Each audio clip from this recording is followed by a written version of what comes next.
Beneath the endless blue of our oceans lies a legend that has haunted human imagination for over 2,000 years.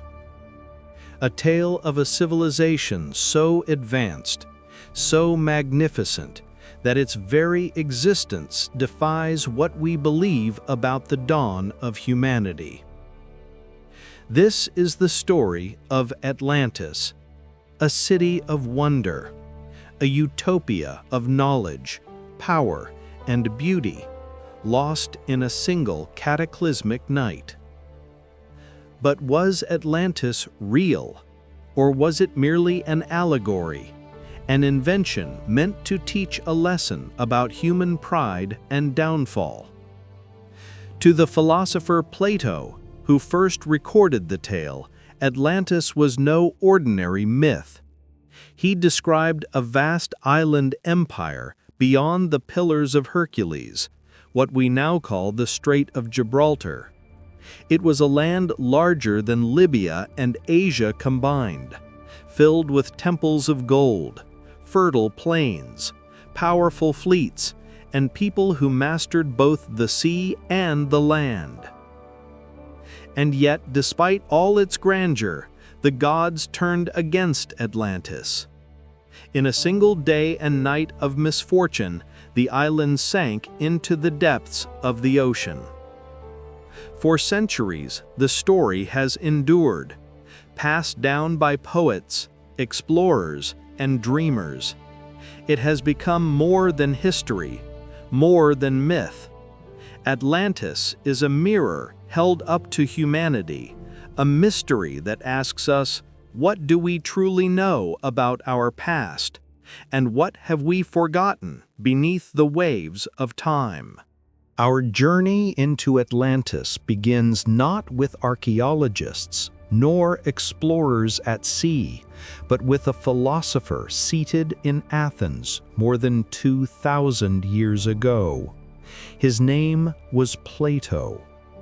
Around 360 BCE, Plato wrote two dialogues, Timaeus and Critias. These were works of philosophy, discussions of the cosmos, the gods, and the origins of civilizations. Yet hidden within them was a story unlike any other. Plato describes Atlantis in remarkable detail. He places it beyond the Pillars of Hercules, what we know today as the Strait of Gibraltar, the narrow gateway between the Mediterranean Sea and the Atlantic Ocean. He tells us it was an island larger than Libya and Asia combined. Its lands were fertile, its harbors vast, its fleets unmatched. The city itself was laid out in concentric rings of land and water, an ingenious system of canals and bridges that allowed ships to pass between the sea and the shining Acropolis at its center. At the heart of this capital stood a temple to Poseidon, god of the sea and father of the Atlantean kings. Its walls were covered in gleaming metals, gold, silver, and orichalcum, a mysterious alloy said to glow with fiery brilliance. Inside, ivory statues of gods and heroes towered over altars where sacrifices burned. The Atlanteans, Plato tells us, were descended from both gods and men. Their first king, Atlas, the son of Poseidon, gave the island its name. And under their rule, Atlantis grew rich and powerful. Their people mastered agriculture, carving fertile plains from the earth. They commanded fleets of warships, sending expeditions far and wide. Their armies were vast, their palaces magnificent. But with wealth came ambition. According to Plato, the Atlanteans sought to expand their dominion. waging wars against the peoples of the Mediterranean. One by one, cities fell before them.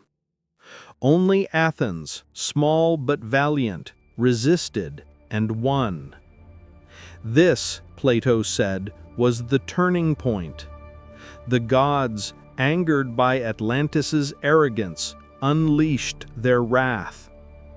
In a single day and night, earthquakes shattered the island, and floods engulfed its cities.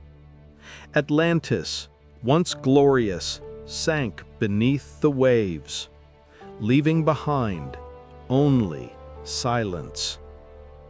To many, this was simply Plato's allegory, a moral tale about pride, hubris, and divine punishment. Yet the detail with which he described Atlantis continues to astonish.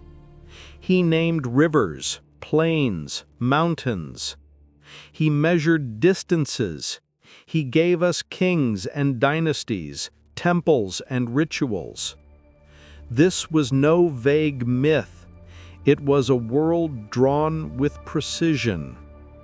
So the question remains, did Plato invent Atlantis entirely? Or was he preserving the faint memory of a civilization long forgotten? For centuries, scholars have wrestled with the question. What did Plato mean by Atlantis? Some insist it was never meant to be taken literally, that it was a parable, a moral tale woven into his dialogues. To them, Atlantis symbolized the dangers of arrogance, the corruption of power, and the fragility of civilization. Plato, after all, was not a historian. He was a philosopher. His aim was to teach, not to chronicle. And yet, others argue differently. They point out that myths often hold kernels of truth, distorted over generations, but still rooted in memory. Could Atlantis have been Plato's way of preserving a story far older than his own age? Across cultures, we find echoes of great floods, of lands destroyed, of civilizations swallowed by the sea. In Mesopotamia, the Epic of Gilgamesh tells of a deluge so vast it nearly erased humanity. In the Hebrew scriptures, Noah's Ark sails above waters that drowned the world. In India, the tale of Manu describes a man warned by a fish of a coming flood, who built a boat to survive. In the Americas, the Maya and Hopi tell stories of earlier worlds destroyed by water. Are these mere coincidences? Or are they fragments of a shared human memory, an echo of real cataclysms at the end of the last ice age? 12,000 years ago, our planet was transformed. Vast glaciers melted. Sea levels rose more than 300 feet, drowning coastlines across the world. Entire landscapes vanished beneath the waves. To those who lived then, it would have seemed as though the world itself was sinking. Volcanoes, too, shaped these legends. Around 1600 BCE, the eruption of Thera, today's Santorini, tore apart the Minoan civilization. Ash blotted out the sky. Tsunamis devastated Crete and the Aegean. Cities crumbled. Ships burned. survivors scattered. To later generations, such destruction could easily be remembered as the sinking of a once great kingdom. And so we ask, was Atlantis truly a place? Or was it a composite, a blending of natural disaster, cultural memory, and Plato's own imagination? The debate rages on. Historians lean toward allegory, emphasizing Plato's philosophical intentions. Yet explorers and dreamers cling to the possibility that Atlantis was real. After all, legends persist for a reason. They endure because something about them resonates, something that refuses to be forgotten. If Atlantis truly existed, then where was it? For over 2,000 years, countless explorers, scholars, and visionaries have sought its remains. The quest for Atlantis has spanned continents, crossed oceans, and inspired both serious science and wild speculation. Plato gives us clues. He described Atlantis as lying beyond the Pillars of Heracles, what we call today the Strait of Gibraltar. Beyond this narrow passage, he claimed, stretched the great Atlantic Ocean, and within it, the fabled island empire. Atlantis was said to be vast, larger than Libya and Asia Minor combined, and from it, Atlantean ships sailed forth to conquer lands on both sides of the sea. Many have taken Plato at his word. They search the depths of the Atlantic itself, imagining an island swallowed by waves, now lying somewhere in the abyssal plains. In the early 20th century, oceanographers believed they had found traces of a drowned continent, unusual rock formations on the ocean floor, mysterious ridges and plateaus. Some even suggested that the Mid-Atlantic Ridge, the great mountain chain that runs along the seafloor, was once the spine of Atlantis. But science has since shown these formations to be volcanic, natural, and ancient, long predating humanity itself. Others turned their gaze to the Mediterranean. They argue Plato's description was never meant to be taken literally. Perhaps the story was distorted, exaggerated, or mistranslated. In this view, Atlantis might have been inspired by real cultures closer to home. The Minoans of Crete, with their palaces, fleets, and wealth, fit many of Plato's descriptions. And when the eruption of Thera devastated their world, their collapse may have given rise to the legend. Still others look to North Africa. Ancient ruins in Morocco, Libya, and Tunisia have fueled speculation of a lost seafaring culture.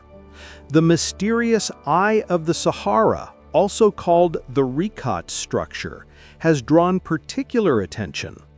Seen from space, it forms a near-perfect circle, more than 25 miles wide, resembling the concentric rings Plato described as the heart of Atlantis. Could shifting sands have buried an ancient city here?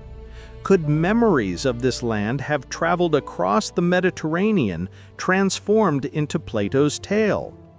The Americas, too, have entered the debate. Some explorers have claimed that Plato's Atlantis was actually a distant memory of lands across the ocean, vast territories known to ancient seafarers long before Columbus. From the pyramids of Mexico to the temple cities of Peru, comparisons have been made between the Old and New Worlds, suggesting forgotten voyages and cultural connections. But there is a problem. With each new theory comes contradiction. The Atlantic Deep Sea, the Mediterranean islands, the Sahara's desert eye, even the Caribbean sunken ruins, all have been offered as candidates. Yet none fit Plato's account perfectly, and so Atlantis remains elusive, shifting like a mirage across maps of the imagination. What is undeniable, however, is the passion Atlantis inspires. From Renaissance scholars who scoured ancient texts, to Victorian adventurers digging in deserts, to modern scientists scanning the seafloor with satellites and sonar, the search continues. Why? Because Atlantis represents more than a lost city. It symbolizes the tantalizing possibility that our story is incomplete, that civilizations may have risen and fallen before recorded history began. Each expedition, whether it succeeds or fails, adds to the mythos, and with each discovery, whether it be a sunken temple, a forgotten city, or a newly uncovered ruin, we are reminded that much of our world's past still lies hidden. Atlantis, real or imagined, fuels the human drive to explore, to question, and to dream. Even if Atlantis never physically existed, its legend has shaped our world in ways far greater than a mere city of stone could. Atlantis is not just a story, it is a symbol, a mirror reflecting both humanity's hopes and its fears. When Plato first told the tale, he was not simply describing a vanished empire, he was teaching a moral lesson. To him, Atlantis represented arrogance and corruption, a society that, despite its brilliance, grew greedy and defied the natural order. Their punishment was swift, destruction by the very elements that had given them life. In this way, Atlantis became a cautionary tale, warning that no power, no matter how mighty, is immune to downfall. But over the centuries, Atlantis transformed into something more. During the Renaissance, scholars rediscovered Plato's writings. In a Europe bursting with voyages of discovery, Atlantis was reimagined not as a warning, but as a possibility. Could there be lands beyond the horizon, waiting to be found? Explorers like Columbus believed so. The very idea of a new world was intertwined with the dream of Atlantis. By the 17th and 18th centuries, Atlantis became a stage for utopian thought. Philosophers and visionaries wrote of ideal societies, lands where wisdom and reason reigned supreme. Francis Bacon, in his work The New Atlantis, imagined a world of science and discovery, where knowledge was harnessed for the good of all. Atlantis, in this vision, was not a ruin of the past, but a blueprint for the future. In the 19th century, the story took on new life. As archaeology blossomed, real ancient civilizations, Egypt, Mesopotamia, the Maya, were unearthed. If these advanced cultures could rise and fall, why not Atlantis? Writers like Ignatius Donnelly argued passionately that Atlantis was real, the mother culture from which all others sprang. He connected myths across continents, from the Americas to the Mediterranean, weaving them into a grand narrative of a lost golden age. This vision captured the imagination of millions. Atlantis was no longer just Plato's allegory. It became a global mystery, a puzzle waiting to be solved. Theosophists, mystics, and esoteric traditions added new layers, claiming Atlantis was a land of spiritual wisdom, psychic powers, and forgotten technology. In their telling, Atlanteans harnessed forces beyond our understanding, crystals of immense energy, machines of flight, knowledge of the cosmos. Whether metaphor or fantasy, these ideas seeped into popular culture. And so, Atlantis entered our books, our movies, and our dreams. From novels to comic books, from early science fiction to Hollywood blockbusters, the image of a shining city beneath the sea became iconic. Atlantis represented both the promise of progress and the danger of hubris. It was both utopia and apocalypse, heaven and hell. But why does Atlantis endure when so many other myths have faded? Perhaps because it speaks to something deep within us. It reminds us of fragility, that even the greatest civilizations can vanish in a single night. It challenges our pride, warning that no empire is eternal. And yet, it also inspires us to imagine that hidden knowledge may still lie waiting, that humanity's past is richer and stranger than we know. In the modern age, science has expanded the mystery further. Rising seas, shifting coastlines, and lost settlements remind us that entire chapters of human history remain submerged. The discovery of Göbekli Tepe in Turkey, a site thousands of years older than Stonehenge, proved that advanced societies existed far earlier than we believed. Could Atlantis too be one of these forgotten chapters? Meanwhile, satellite imaging, deep-sea mapping, and DNA studies of ancient peoples bring us ever closer to understanding our true past. Perhaps one day evidence will surface that rewrites history again. Until then, Atlantis exists in the liminal space between fact and myth. Half cautionary tale, half beacon of wonder. Atlantis is not just about a lost city. It is about us, our dreams, our fears, our eternal quest to find meaning in the ruins of time. As we close this first part of our journey, one question lingers. If Atlantis was real, what truly happened on that fateful night? Was it swallowed by the sea, buried by the earth, or destroyed by its own ambition? In Part 2, we will dive deeper into the theories of cataclysm, the rise of lost technologies, and the haunting possibility that fragments of Atlantis still survive in our world today. The legend is not finished, it is only beginning. Thank you for watching. Please like, subscribe, and click the notification bell to be notified on the latest video.